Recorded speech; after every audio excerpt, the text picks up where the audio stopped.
Farage in Parliament will hear his first speech from the Green seat. And elsewhere, Tony Blair has poked his oar in once again, this time on immigration. We'll be asking, is he back for good? Did he ever go away? And as Keir Starmer avoids the subject of Labour losing out on the Muslim vote in the general election, we'll discuss if this is a big issue for the party.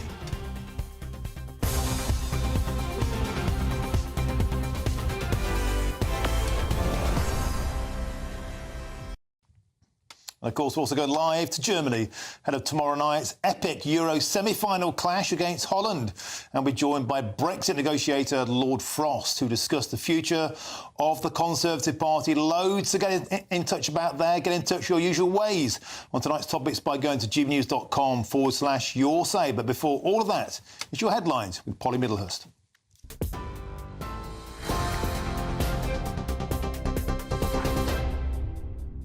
Martin, thank you and good evening to you. Well, within the last half an hour, Keir Starmer, the Prime Minister, has set out his message ahead of attending the 75th NATO summit in Washington, saying he remains committed to increasing defence spending to 2.5% of GDP and will do so following a defence review. He added Labour's planning also to conduct a review of Britain's defence capability. My message is very, very clear that this NATO summit is an opportunity for allies to stand together, to strengthen their resolve, particularly in light of that appalling attack against Russian aggression. I'm pleased to have the early opportunity to affirm and reaffirm Labour's strong support, unshakable support for NATO. We're a founding member. It's now the 75th anniversary, but this is an opportunity to send that message in relation to Russian aggression wherever. But that attack last week was appalling, and so the message is even more important now than it was before. And General Sir Patrick Prime Minister on his way to the NATO summit in Washington, and of course a busy day in Parliament for him as well, as MPs were sworn in as Labour ministers sitting on the government front benches for the first time in 14 years. 643 MPs gathering ahead of Parliament's state opening, which is scheduled for next week, and Sir Keir Starmer speaking for the first time at the dispatch box as Prime Minister. Now, as in any new Parliament, we have the opportunity and the responsibility to put an end to a politics that has too often seemed self-serving and self-obsessed, and to replace that politics of performance with the politics of service. Because service is a precondition for hope and trust, and the need to restore trust should weigh heavily on every member here, new and returning alike. We all have a duty to show that politics can be a force for good. So whatever our political differences, it's now time to turn the page, unite in a common endeavour of national renewal, and make this new Parliament a Parliament of service. Well, in response to that, Rishi Sunak, now the leader of the opposition, congratulated Sir Keir. Can I start by congratulating the Prime Minister on his election victory, and as he takes on his formidable task, he and his family deserve the good wishes of all of us in this House. Now, in our politics, we can argue vigorously, as the Prime Minister and I did over the past 6 weeks, but still respect each other. And whatever disputes we may have in this Parliament, I know that everyone in this House will not lose sight of the fact that we are all motivated by our desire to serve our constituents, our country, and advance the principles that we honourably believe in. Rishi Sunak, now the leader of the opposition.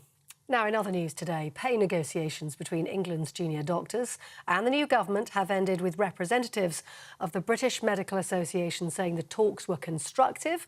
11 strikes over 20 months have caused widespread disruption to the National Health Service, with the Health Secretary Wes Streeting previously saying he wouldn't agree to demands for a 35% pay rise. But BMA negotiators did sound positive at the end of today's talks when they emerged.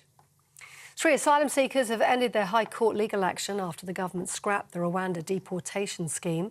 Lawyers for the migrants, who can't be named, were told today that the cases would no longer proceed to court. According to the Home Office, their legal costs will now be covered by the taxpayer, and that comes after the Home Secretary, Yvette Cooper, branded the Rwanda policy a con. Meanwhile, just a day after the first Channel migrants arrived since Labour came to power, more small boats were crossing the English Channel today. GB News can confirm 300 illegal migrants were picked up from the Channel, 4 Border Force vessels and a lifeboat, taking them to a migrant processing centre in Dover Harbour. At least 6 dinghies made the crossing despite worsening weather conditions. Labour has vowed to end the small boat crossings by going after the criminal gangs which organise them. And that's the latest GB News for now. I'm Polly Middlehurst. I'm back in an hour. See you then. For the very latest GB News direct to your smartphone, sign up to News Alerts by scanning the QR code or go to gbnews.com/alerts.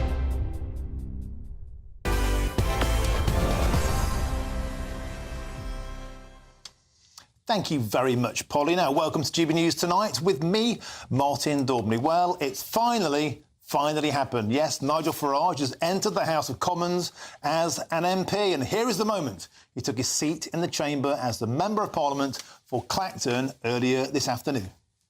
I now call the Leader of Reform UK, Nigel Farage. Thank you.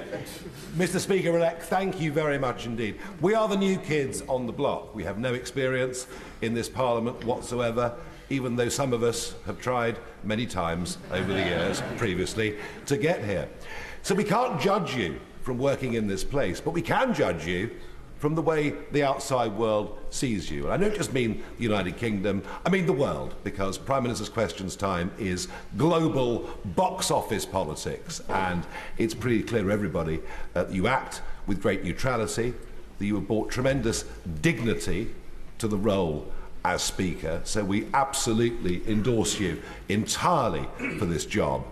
And it is, I must say, in marked contrast to the little man that was there before you and besmirched the office so dreadfully, in doing his best to overturn the biggest democratic result in the history of the country. We support you, sir, fully. Well, it's day one and Nigel Farage is banging on about Brexit and having a pop at John Bercow. Long may it continue, many may say, and also a mixture there of groans and cheers when he said, oh, that's a noise I think they better get used to. Now, elsewhere, former Prime Minister Tony Blair has urged Sir Keir Starmer to get a grip on immigration to stop the rise of populists, as he calls them. This morning on Radio 4, he defended his record on immigration in a terse back and forth with Nick Robinson. But you see, people listening to you on immigration will say, well, hold on. What Blair is saying is, do as I say, not as I did. You massively increased legal immigration into this country when you were Prime Minister without a mandate. This is a great myth, by the way. So just to be very clear about it, immigration the day I left office was around half of what it is today. Now, it's true, because we did not. What happens is people conflate the fact that we didn't put in these transitional arrangements. Yeah, you allowed people to come here from Eastern Europe when the Germans, for example, did not. Right. But by the way, when you actually study it very carefully, first of all, these people had an enormous economic benefit in the country. And by the way, I'm only playing back your suggestion that we need to control immigration when, in fact, under you, net annual immigration quadrupled. And the UK population was boosted by more than 2.2 million immigrants. It didn't quadruple, by the way. Between 1997 and 2010? No. Well, 2010, 1997, 2007, when I left office, I say it was actually under half, right? But let's just be very clear about this. First of all, there's lots you could have done to have controlled that Eastern European immigration, even within freedom of movement. Oh, beautiful. Let's do a fact check, because there was Tony Blair denying immigration had quadrupled during his time in government. Well, I'm pleased to say that our dear former Prime Minister is totally and utterly wrong. In fact, immigration went up 5 times during his time in office between 1997 and 2010. The new Labour years, net migration averaged 200,000 per year, 5 times higher than under the John Major government of 1990 to 1996. Now, foreign migration between 1997 and 2010 was 3.6 million, while nearly 1 million British citizens emigrated, giving a total net migration of 2.7 million. That's, of course, the equivalent of a migrant arriving every single minute. Now, that paved the way for the Conservative government to allow nearly that amount into the UK between 2022 and 2023. Well, joining me now is Alp Mehmet, the chairman of Migration Watch, and the former Labour advisor, Scarlett Maguire. Welcome to you both. Alp, let's go first. It's always a joy to fact-check Tony Blair and to prove him completely and utterly wrong. Don't you think it's a tad rich for Tony Blair to be back from the dead, as it were, and advising Keir Starmer on immigration to keep the populace out when his own record was dismal? Look, I think that what Tony Blair was actually saying, Keir, get a grip, because if you don't, what happened to Rishi Sunak last week is going to happen to you in 5 years' time. And he's absolutely right. He's not completely right when he says that it was all a good thing, high migration, because consistently there was research after research, and there has been research after research between 1995 and 2011. Migration overall was a net cost to the Exchequer of £118 billion. That was University College London that came up with that figure. The problem was that it all got totally out of control, and it was being encouraged. Immigration, low-skilled migration in particular, was being encouraged at a time when it needn't have been. Scarlett Maguire, Tony Blair is right on one thing, though, isn't he? And that's if the Conservative Party, if the Labour Party, if all of Parliament doesn't get a grip on this, then Nigel Farage, OK, there are only five, the infamous five, but they were making a big noise on this. And Blair's right. If Keir Starmer doesn't get a grip on this, it will allow, surely, the same mistakes to happen again, and that will allow the Reform Party, perhaps, to gain a bigger foothold moving forward. Yeah, but, I mean, what Tony Blair was quite clear about is that the Reform Party exploits it, right? And he actually believes that immigration is quite a good thing, as he made clear, that actually the reason... I mean, we're talking about legal immigration, OK? We're talking about people who are asked to come here. We're talking about both today. Well, I mean, I think we need to talk about the boats and the refugees, but actually I think it's really, really important that these people have been given jobs because they have the skills. And one of the reasons is that we are not skilling people. And Keir has said right from the beginning, actually, that what we need to do is we need to upskill the British labour force. So this is from doctors, where we have far too many. We go abroad and we take trained doctors from third world countries and bring them out here, which is wrong. What's that got to do with controlling immigration coming in? Separate issue, an important one. Upskilling British workers. But if you get a huge glut of unskilled workers, that was Tony Blair's legacy, especially when the AO countries came in 2004. Martin, I'm talking about now. Now you have to have a visa to come in. What I'm saying is that now the people who are coming in are basically skilled workers. And what we need to do is we need to have far more skilled British people. And we need to... It is utterly wrong, and it is a failure that we have so many people who are as NEETs, not in employment, education or training, that actually these people are being left on the scrap heap. They're quite young, and actually we need to train them, and then we wouldn't be crying out for foreign doctors, foreign nurses. That's what we're talking about. Is that true? Well, how can I disagree with Scarlett? She's always right. But I think slightly misses the point, though.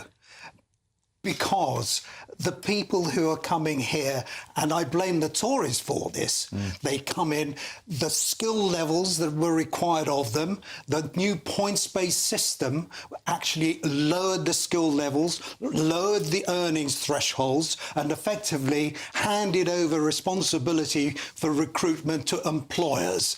That, I'm afraid, is a recipe for disaster. Millions of people over the next 5 to 10 years will come in if these rules remain as they are. And immigration of 750,000 net a year, it doesn't matter how many good doctors you get and how many good engineers and class acts you get in. The fact is that at that sort of level, it's a disaster. It's an absolute disaster for all of us. And those who say, but immigration, it adds to GDP, it grows the economy.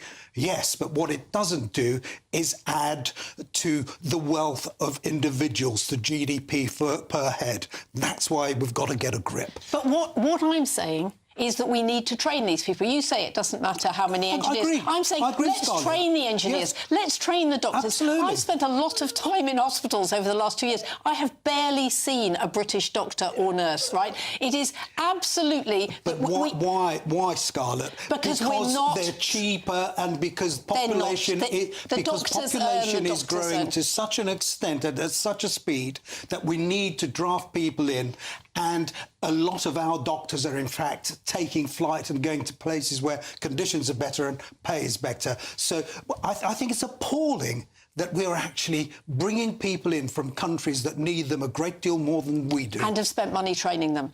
And so we need better, we need far more. We need to train people better. I mean, that's what we need to do, is let's not blame the people who come over. We should be very grateful that they're coming over. Now, the next thing is we're doing the top people. Let's look at... Scarlett, I haven't blamed No, I know you haven't. I'm a migrant.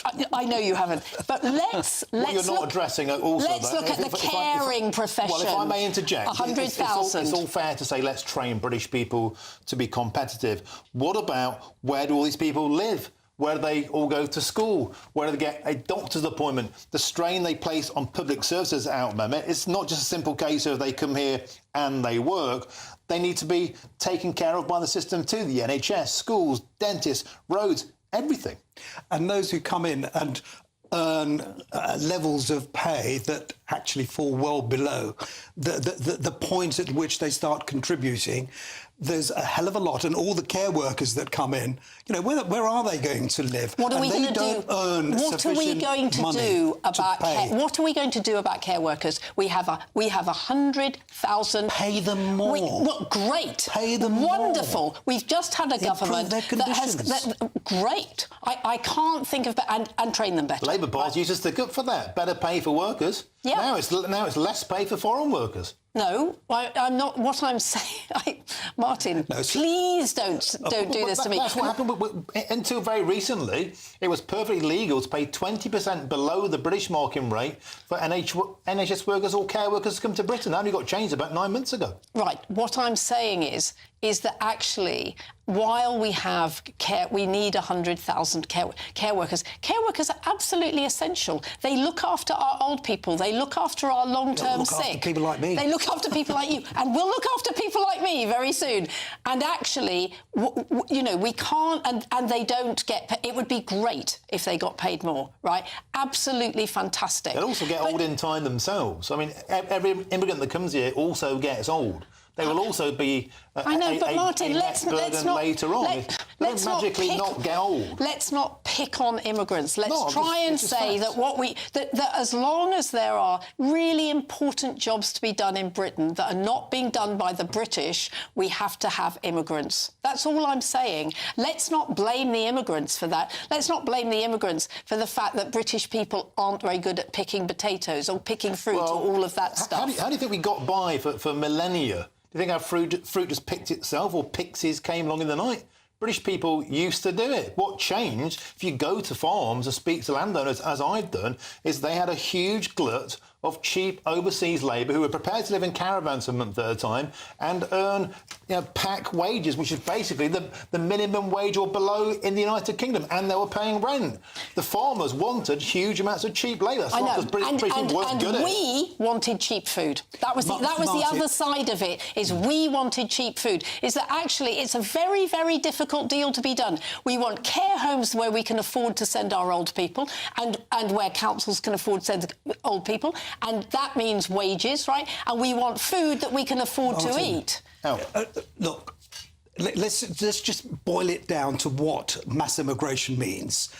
We're at the moment nearly 700,000, and I think it's probably more than that, but let's keep to 700,000 net migration. If it falls to 600,000, and it consistently stays there, by the time we get to the end of the 2040s, there'll be 20 million more people added to our population. 20 million. That's what the problem is, not whether or not we can pay enough for people to look after the old and the needy. So what's your solution?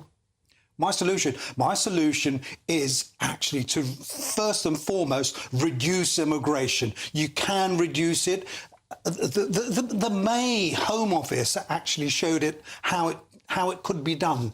They put a cap on skilled workers, and that worked extremely well. We can put a cap on other areas as well. What we must do is reduce immigration and reduce it quickly. Lots of immigration, that doesn't mean to say that we're not going to have immigrants coming in for whatever we want them, but we must reduce the overall number and do it quickly. And we must keep... Alp, Scarlett, we could talk about this all night, but we have to move on. Stick around, because coming up, we'll discuss if Labour has a problem when it comes to attracting the Muslim vote after some shocking results at last week's general election. More soon. Yes, sir.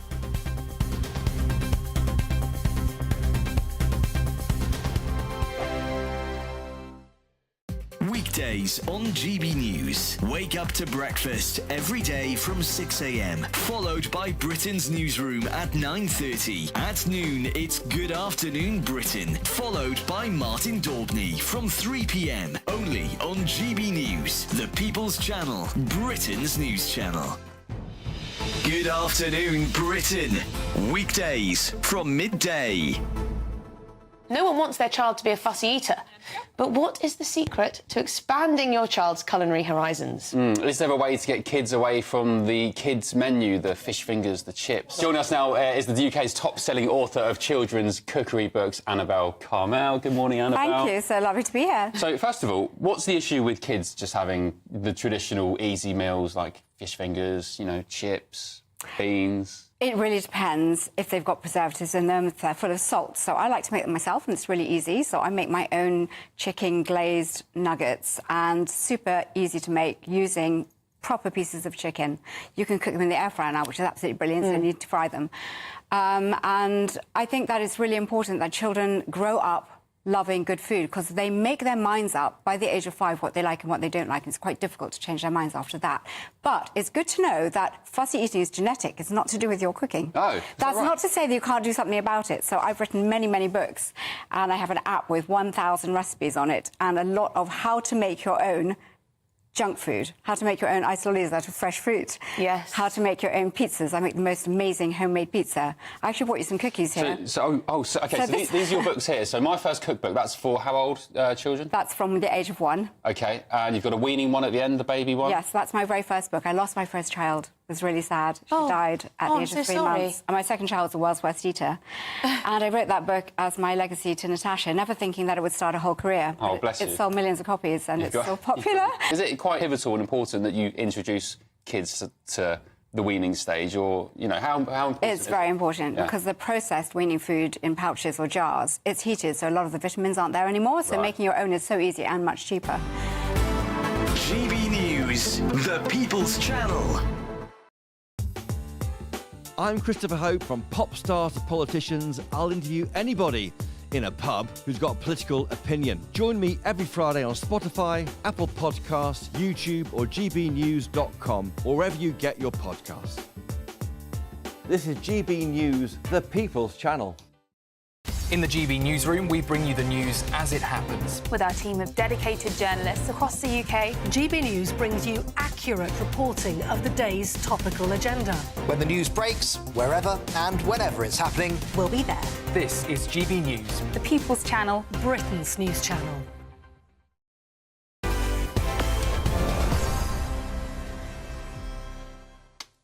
Welcome back. Well, before the break, we were discussing Tony Blair's record on migration. Here's what you have to say. Robert said this: "No, in our luck, we'll stop taking foreign doctors and still take low-skilled people." Anthony adds this: "If immigration was a benefit, why is the economy in such a mess?" Peter adds this: "We don't want migration, legal or illegal. We want expats where the employer pays salary, rent, health and travel." Well, thanks for those opinions. Welcome back to GBN Tonight. I'm Martin Daubney. Now, while Labour MPs may pat each other on the backs for their thumping majority in last Thursday's general election, Is there a storm brewing on the horizon? Because according to electoral data, Labour lost more than 500,000 votes in regions with the highest Muslim populations of the UK, with the party's attack dog Jonathan Ashworth even losing his Leicester South seat over a local backlash to the party's stance on Gaza. Well, Prime Minister Keir Starmer was asked yesterday if this growing trend is a concern for him and his party. And here's what he had to say. Prime Minister, you secured a significant landslide at the general election, but in areas where there's a high Muslim population, Labour either lost seats or had their vote share slash. Do you accept that there's a problem with the relationship between the Labour Party and British Muslims at the moment? Well, the first thing I'd say is this, that very many people voted Labour in that general election who've never voted Labour before. So we now hold seats in parts of the country that have never had a Labour MP. So this is an incredibly strong mandate. Of course, wherever we weren't able to secure votes, I'm concerned about that. What about the issue with British Muslims? Trust has clearly broken down there. The election results show that. What are you going to do to try and rebuild it? Well, we've got a strong mandate. Of course, where we didn't secure the votes, we'll address that. But I don't think there's any disputing the strength of the mandate that we have, and that it's a mandate for change, for renewal, and for politics as public service. Not sure Sir Keir Starmer answered the question there, but joining me now to discuss this is Mohammed Amin, former chairman of the Conservative Muslim Forum and a Liberal Democrat member since October 2019. Welcome to the show, Mr Amin. OK, so the Labour Party lost 5 seats at this election to pro-Gaza independent candidates who fought on a ticket of Gaza. Nigel Farage has been saying for some time now sectarian politics is rearing its ugly head in the United Kingdom. Did this general election prove his point? Oh, good evening, Martin. The result of the general election clearly shows that a significant number of Muslim voters in the UK feel so strongly about what's happening in Gaza and feel so strongly about the missteps that Keir Starmer had, particularly early on, his catastrophic interview on LBC, where he said it was okay for Israel to cut off food, water, electricity, and then took 12 days before making it clear that Israel had to abide by international humanitarian law. He's had a number of missteps, and that's what's resulted in the decline of support amongst many British Muslims. We've seen some very, very disturbing sights and scenes, though, on that campaign trail. Jonathan Ashworth, who lost his seat in Leicester South East, a 22,000 majority overhauled. He was going to be surely one of the cabinet in the Labour government. He was harangued and harassed on the streets. And Jess Phillips, a Labour MP, when she was giving her declaration, she was booed, harangued by a very, very raucous mob inside that hall. There's been a lot of criticism, Mohammed Amin, that the modus operandi, not just the result, is very, very concerning. It is very concerning. I condemn it unequivocally. Behaviour like that has no place in British politics or British public life at all, and it is utterly deplorable. No doubt about that. Emotions can run high, but you still have to behave in a civil manner. You express your emotions by the cross you put on the ballot paper. Yeah, and yet we've seen, David Amos obviously was murdered. We've seen a Conservative MP had his office firebombed, forced out of politics. We've had these sort of threats. And look at Batley. Batley, a place I went to in the town square at a free speech rally, when after the Batley grammar school teacher, still to this day, 3 years in hiding, that seat went to a local independent, a pro-Gaza independent called Iqbal Mohammed, defending a pro-war, attacking the pro-war racist elites and saying that was for Gaza. Yet the entire political establishment was silent about the Batley Grammar School teacher in that area. Sadly, over the last 10, 15 years, a lot of our public life has been poisoned by extreme emotions from all parts of the political spectrum. We saw it in Scotland with the behaviour of many people in the Scottish independence referendum and the immediate aftermath, with independence supporters being viciously nasty about union supporters. We saw it in 2016 during Brexit when we had an MP murdered by a Brexit extremist. We see it from all parts of the political spectrum, and it's wrong whether it's done by a Muslim, by a Scottish independence supporter, or by a white nationalist Brexit supporter. Yeah, but if you look at the direction of travel, Mohammed, I mean, since October the 7th, the huge majority of abuse that's been happening on the streets has been from pro-Palestine protesters, from people who support the Gaza movement. You must admit there's been a massive surge in anti-Semitism. The direction of travel is these kind of independence, these kind of politics is becoming increasingly fractious. It's wrong wherever it comes from. Since October the 7th, we've seen a lot of that from British Muslims. We've also seen it from other British people who are equally outraged about Gaza. The rise of anti-Semitism comes from some British Muslims. It comes from people in the far right. There's been a massive spike in anti-Semitism as well as anti-Muslim hatred since October the 7th. These kinds of overseas events have enormous potential to damage community harmony in this country from all parts of our society, and we need to stand up against it. Quickly, Mohammed, I mean, do you think this kind of sectarian politics is here to stay? Can we see people increasingly voting along religious lines in Britain? I don't think so. I think taking Labour's specific problem first, I think this problem is going to go away. Already, we've seen a change in tone from this government compared with the previous government. I've read some of the stories after Keir Starmer's telephone call with the Israeli Prime Minister Benjamin Netanyahu, where he stressed the importance of a two-state solution, something that Netanyahu himself is strongly opposed to. It's quite clear that this Labour government will be very supportive of international law. And if the International Criminal Court does hand down an indictment against Netanyahu, which hasn't happened yet, the warrants have been applied for, but they've not yet been granted, the government has made it quite clear that international law should take its course. And I would expect the emotions and this issue to die down very quickly. OK, well, let's hope that happens. Mohammed, I mean, former chairman of the Conservative Muslim Forum and a Liberal Democrats member since October 2019, thank you very much for joining us on GBN tonight. Now, still to come, with just over 24 hours to go before England's epic clash with the Netherlands. We'll go live from Dortmund with all the latest.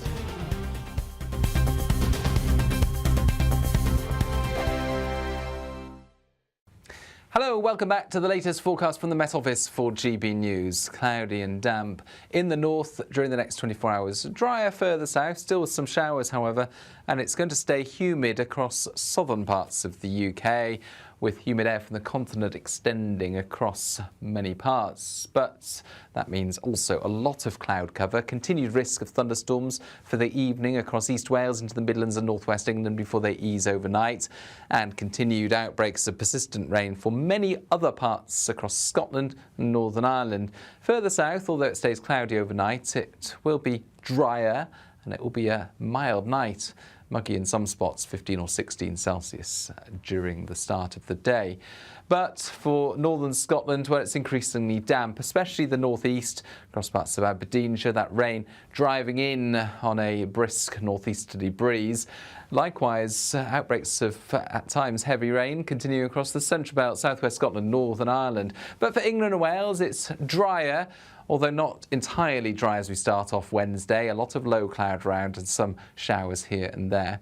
Now, those showers will increasingly move east and north through the morning. Brighter skies develop across southern England and South Wales, and it's going to be warm when the sun comes through, with temperatures reaching 23, 24 Celsius. Not feeling so warm across northeast Scotland, where that rain continues to pile up. And there is the risk of localised flooding with that rain, particularly across parts of Aberdeenshire into the Grampians, 50 to 80 millimetres in places. It's still there for the start of Thursday, albeit easing and pushing into the North Sea. Elsewhere across the UK, Thursday begins with, once again, a lot of cloud cover, but that cloud will break through during the day. Some showers will develop, but all in all, a drier day for many. Friday, likewise, a mix of bright spells and showers, and similar into the weekend.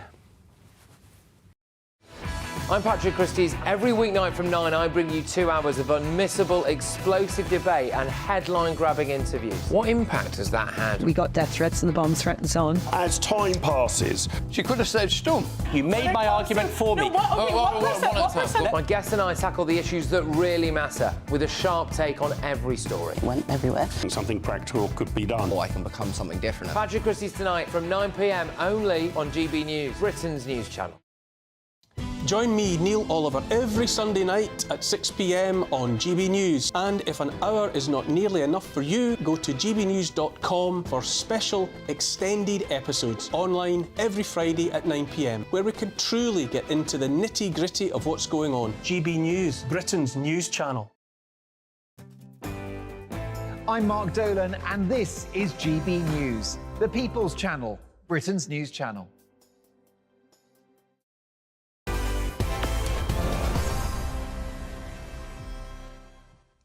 Welcome back, 7:35 now. We are just over 24 hours away from England's Euro semi-final clash with the Netherlands. But before that, however, Spain and France fight it out tonight for a place in Sunday's final. That's at 8 p.m.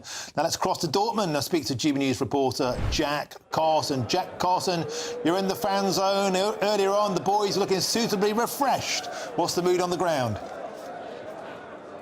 Well, they've continued to be quite refreshed for the last few hours, Martin. I mean, there was one point, I think the Dutch and the England fans have been playing a game of who can boot the ball to each other the hardest for about 2 hours. The German police tried to take the ball off them twice. They just kept going into the sports shop down the street, Martin, and buy another ball. So the German police have had no luck there. But let me just show you a little bit of the square where we are here in Dortmund. If we just bring you round here, we can see you where some of the Holland fans are, of course. They've been chanting and singing away, bouncing away there, enjoying their own refreshments ready for this semi-final. And if we bring you back here, you can probably see some of the England fans, some of the England flags as well here that are getting ready. Some of the England fans a bit jubilant already, ready for that semi-final. And of course, just to really describe probably in the best way how the mood is here on the ground, how excited some of the England fans are. We tried to have a sit down with England fan George, but he maybe had a few other ideas. Take a look. Who's asking the questions? Am I? So, as I walk through the streets of Dusseldorf and we go all the way back through, we see the gallery here and all the Dutch fans over here. Follow me. There's a statue here and Jack's over there, but it is what it is, you know? You're enjoying yourself? Because that's what I do. I'm entertainment. So we're here in Dortmund, St. Olivia. It's a fantastic place. You're a fantastic guy. The Dutch! Hello! Hey! I love gold!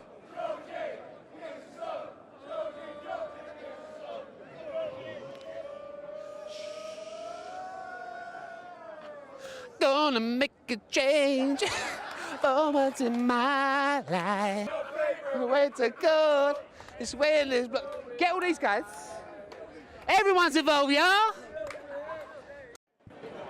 So there we go, a bit of Michael Jackson for you from that England fan, George. But just shows you how much of a good mood, really, and good vibe this whole square is here, where you've got the Dutch fans, you've got the England fans all having a great time together ahead of that semi-final, which is going to be competitive. Gareth Southgate and Harry Kane were in their press conference a little bit earlier on today, both talking about, of course, the pressure that England has faced, the pressure that's on them right now. I mean, Harry Kane was talking a lot about, you know, the pressure and the experience with that pressure that they've now had. I mean, under Gareth Southgate, of course, they've reached, you know, 2 or 3 semi-finals now, you know, their second semi-final at the European Championships in a row, so they know really what this feeling is. Of course, there is a lot of still, half the squad has never played in a major tournament before, so Harry Kane talking about how those players are using that pressure in their own ways, but, you know, Gareth Southgate admitting that there's been a lot of, you know, maybe criticism on him, but also, of course, you know, that they felt maybe that this year there's probably been as much pressure on them, maybe from outside, of course, the camp, and maybe that just helped. I mean, they didn't get off the ground maybe as quickly as they'd like to have done, but said that, you know, last performance in the quarterfinals, that was probably England's best performance so far. We seem like we're finally getting into this tournament. These England fans and these Dutch fans here are certainly getting into the mood. All set for 24 hours time, Martin. Well, Jack Carson there, and that's a report with added flair. In fact, an orange flare has just gone off behind you there. But tell me, how expectant are all the fans that we can actually get this job done in normal time? Surely, Jack Carson, we cannot have any more last-minute heart attacks and we cannot have any more penalties.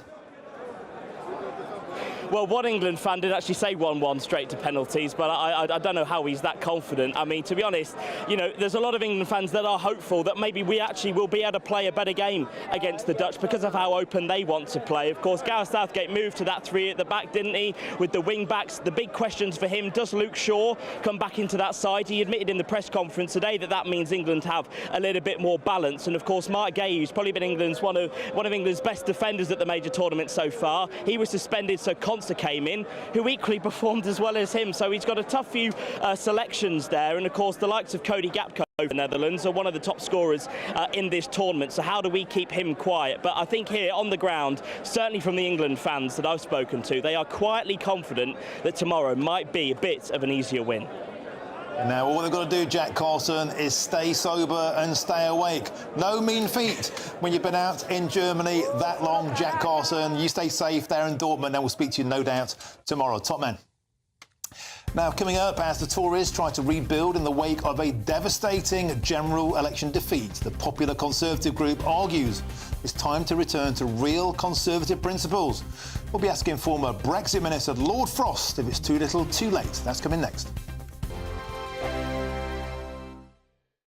Hi there, I'm Michelle Dewberry and I'm going to take a second to tell you all about my show, Dubes & Co. We start off with the issues of the day. We then bring in both sides of the argument. We get rid of the disrespect. And then you throw me into the mix. And trust me, I'll tell it exactly how it is. And then, of course, the magic ingredient, you at home. We mix it all together and what have we got, in my opinion, the best debate show in town.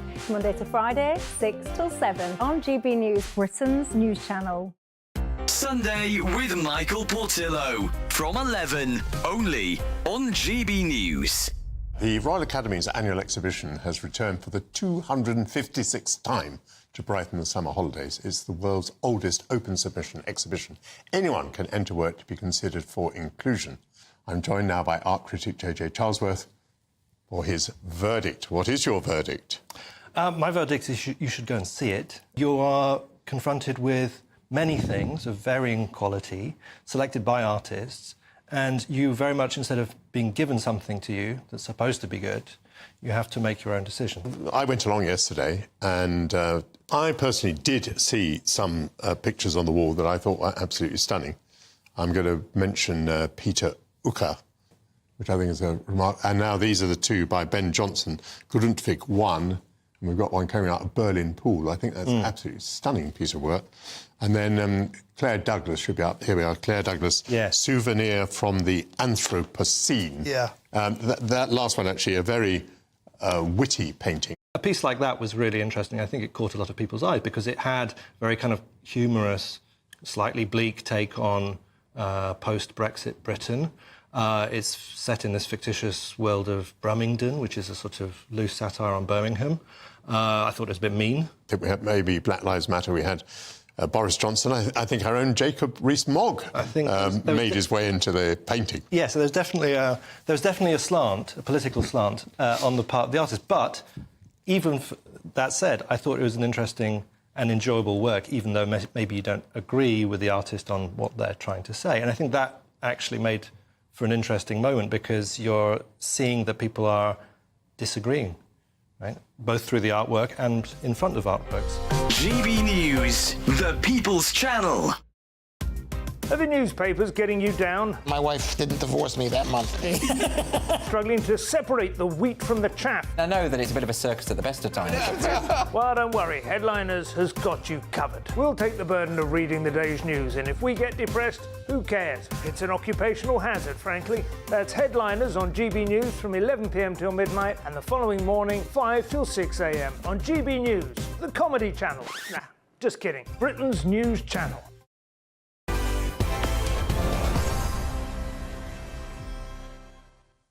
Welcome back. It's 7:45 now. In the aftermath of a colossal electoral defeat, the Conservative Party is now faced with the difficult task of rebuilding. Well, today, the Popular Conservative group of MPs, think tankers and politicos met for the first time since that election to discuss exactly how to do that. Now, one of their top members, former Brexit negotiator Lord Frost, who is at the heart of those discussions, is here with me this evening. Welcome to the show, Lord Frost. So the Popcons, when they launched, that was the vehicle for Liz Truss. Liz Truss, of course, lost her seat. So what next for the Popcons? What next for the Conservative Party? Well, a Popcon, I think, was of its time. A lot has happened since earlier this year. It's now a forum for discussion, I think, and it was a good discussion today, and everybody is just setting out the stall, beginning to think about where we go after this defeat. And I set out my view, which is that we must unite around Conservative principles. We don't need to tilt left. We mustn't tilt to a segment of the right. We need broad Conservative principles, which I think command broad agreement in the country, or can. I became a Brexit Party MEP because the Conservative Party wasn't being conservative enough on Brexit. And today, Nigel Farage waltzed into the Commons and he would say that the Reform Party only exists because the Conservative Party, once again, wasn't being conservative enough, particularly on immigration. The runners and the riders to be the next leader, Robert Jenrick was on the channel yesterday. He was saying there's no place for Nigel Farage in the party. Suella Braverman, however, has a very different message. Still a divided party. Well, I think there are different tactical approaches, but the important thing is to reunite the right. And I think if we, the Conservative Party, can unite around properly Conservative principles and principles that those who voted for reform recognise as Conservative, then we can start to reoccupy that ground. You're absolutely right that the reason the Reform Party exists is because we allowed them to. We vacated that turf and allowed a competitor, and you don't win elections when that happens. Can the Conservative Party be unified around this issue? We've seen all the way back from Europe, net zero, on taxation, on immigration. It seems to be two parties, the kind of wets, the Liberals, who many think maybe they'd be better off being Liberal Democrats, and then an actual rump of actual Conservatives. How do you move forward when you still have this schism within the party? Well, I'm not sure it's as great as that, to be honest. I think there's definitely a fringe on the left, that is for sure, of the party. But I think there would be broad agreement around Conservative principles, national independence, free markets, getting the government off people's backs, controlling migration, giving the government power to govern, fighting the culture war. Those are all things that I think most people in the party would agree with. The important thing is to have confidence in them, project them as arguments and show that they are the best ideas for dealing with the country's problems. And unfortunately, we've got 4 or 5 years to do that. OK, I'm also joined in the studio by Jacob Rees-Mogg. Of course, State of the Nation is next. I'd like to have your thoughts on this. I still think there is this problem about what to do about that reform issue. It's kind of eviscerated a certain amount of the vote share, coming second in a lot of seats. What do you do about Farage? Well, it's not necessarily about the individual, though Nigel is such an able, talented politician. It's about the policies. That Nigel wouldn't have needed the vehicle of reform if the Tories had got on with Brexit properly, if we hadn't raised taxes to their highest level in 70 years and we'd dealt with immigration. If we can do that and we can convince people that we're serious about that, then the Tory family comes back together naturally. I think there's this idea that you just sort of try and kidnap Nigel, bring him into the Tory party, then all the problems are solved. But they're not, because unless you change the underlying policies and get the message that we're on the side of the voters, it won't change. There'll be another Nigel who will emerge if we can't get that right. And we need to be concerned about what makes people's lives better. What are our voters concerned about? And I'm afraid we got very out of touch in the last Parliament. So, Jacob, in short, in absence of kidnapping Nigel Farage, which I know you never advocate for, let's talk about the potential replacement, the potential future leader, how long that process may take, and who do you think, Lord Frost, would be the best front person, the best new leader of the Conservative Party to deliver those kind of policies you were talking about? Well, I think we should give ourselves time. I think it might be a good idea to have a caretaker, an interim leader, to give ourselves enough time. But the important thing is to have time to discuss. Of course, I'm not an MP. I only get a vote as a party member, and it's for MPs to determine these things. But I do think we need time to discuss. We know who the runners and riders are. I hope it will be somebody who believes in Conservative principles, can cut through the political argument and represent them and kind of convince people they believe in them. And I think there are a number of people who could do that, and we'll have to see who goes forward. You're being coy there. Yeah, I think it's too soon to talk about individuals. We don't know the terms of the race yet. We don't know who's fully in the field. We need to hear all of them. Being in opposition is different to being in government. The skills that are needed are different. The ability to cut through the media, get a hearing is very important. We need to allow time for that to all happen. And Jacob, you talked about the membership there rather than the party itself deciding the outcome of this. Perhaps if that happened before, Rishi Sunak may not have been in control. How democratic would you like this to be moving forward? Oh, the members must maintain their vote. It would be terrible to take it away from them. It's the MPs who bungled. It's the MPs who got rid of Boris. It wasn't the members. The members gave us Boris as the most charismatic leader the Tory party has had since Margaret Thatcher. He won an election, a majority of 80, and then a few small-minded, rather selfish MPs caballed together to get rid of him. And that can't be blamed on the members. But Boris, he can't be the comeback kid on this instance, can he? I don't see a route for that to happen, no. But if you're talking about who should decide, always trust the people. Can I ask you about Tony Blair, who seems to have hoved back into view today, and in particular, Lord Frost, about the direction of travel on Brexit? We had an individual in David Lammy who called the ERG worse than Nazis. That was one of... When I was chairman. When you were the chair, which wasn't a nice thing to have heard of a Sunday morning. Now, this guy's got the red rose between his teeth doing a charm offensive around Poland, Sweden, Germany. Are you fearful, Lord Frost, that we could be edging back towards much closer alignment or even rejoining the European Union? I mean, I am fearful that they want to take us back closer. I don't think they can rejoin imminently, though I'm sure that the leadership of the Labour Party would like to if they got the chance. But I do wonder whether Labour have really thought this through. They talk very glibly about,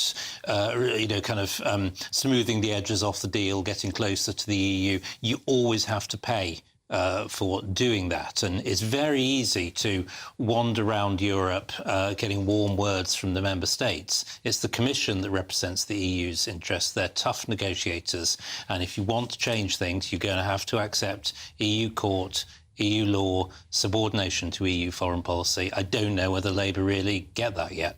And you sat at the same table as Michel Barnier, a formidable negotiator, and he has said repeatedly the price of tinkering with the deal is freedom of movement. Do you think the Labour Party understand that? Do you think the Labour Party actually don't even mind if we get that? I'm sure many of them wouldn't mind that much if they got that. I don't think they really believe in controlling migration. They can just see that it's a really difficult political issue for them and a lot of their voting base. I don't think the EU is willing to divide up their single market. They've never really shown themselves willing to. And as I say, I don't think Labour have really understood the task they've taken on. I think they'll find it extremely difficult. Jacob, what's your fear on this? Do you feel that Labour want to cherry-pick, but the EU this time won't let us cherry-pick? They want the full deal. I think the British people will not vote to go back into the European Union. The Labour Party knows that, and they're not going to try and rejoin. What they're going to try and do is mimic and copy and ape. But the great thing is that we maintain parliamentary sovereignty, so that at some point we can have a government that deals with Brexit properly and comprehensively, and that's what we must keep on pushing towards. But Labour will take us as close as possible. And Jacob, so what's coming up on your show? Oh, what's coming up? I'm going to be talking about Tony Blair, your great friend, Sir Tony, Knight of the Garter, which is an amazingly distinguished thing to be, and this suggestion that his chief economists has said they're going to raise taxes by £50 billion. It's quite interesting, and it's fascinating to see Tony Blair, one of the most successful Labour politicians of modern times, back at the centre of things, really with his fingers in every pie. A lot of people said he never even went away. Lord Frost, thank you very much for joining us. And of course, Jacob Rees-Mogg, who is on next with State of the Nation. First, though, it's time for your weather with Aidan McGibbon. Looks like things are heating up. Boxed boilers, sponsors of weather on GB News. Hello, welcome back to the latest forecast from the Met Office for GB News. Cloudy and damp in the north during the next 24 hours. Drier further south, still with some showers, however, and it's going to stay humid across southern parts of the UK, with humid air from the continent extending across many parts. But